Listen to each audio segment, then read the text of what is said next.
The new program is called The Guest House. It's called The Guest House because of Rumi's poem, The Guest House, and I invite anybody to read it. And it talks about inviting in the pain and the sadness and the sorrow and the grief along with the joy. And, that's one of the imperatives.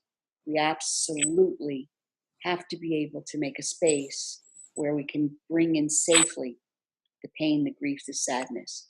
Um, our, our clients, we call it the black dot, that black dot of pain where we have to go to. And oftentimes I'll go over to the guest house and ask our folks what's going on. I'm in the black dot, and you can see they're walking the property, or they're over with the horses, comforting themselves, or they're finding a space of safety, and they're in the black dot and allowing themselves to be in the pain. Now, the only way that can happen is for us to create a place of safety, a place of comfort, um, uh, and that happens with the people who are working there.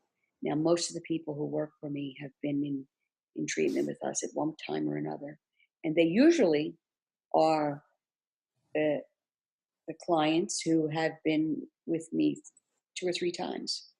They're the ones that were most difficult, if you want Right. to frame it that way. Mhm.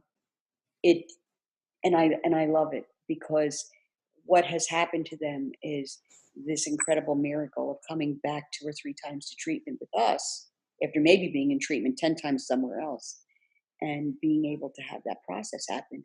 So now they're working with our guests. We call them guests, and they've got it. They know. So we're creating the energy in treatment by having people who are loving and compassionate. The number one rule is that we never give up. And the staff are people who we never gave up on, and we don't. And they can say that to our guests, you may not get it this time, but we're not going to give up on you.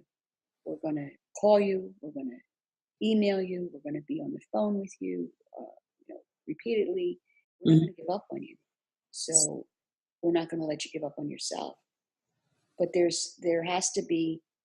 cannot be judgment, Mhm. um, because you're going to hear the stories, as you know.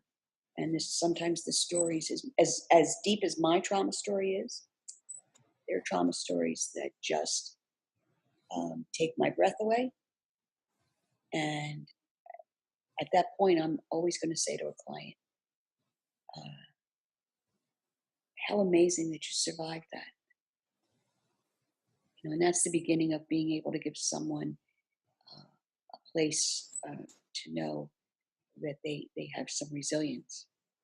So we have to be able to help our clients recognize how resilient they really are, that they've survived what they've survived. But we can't judge.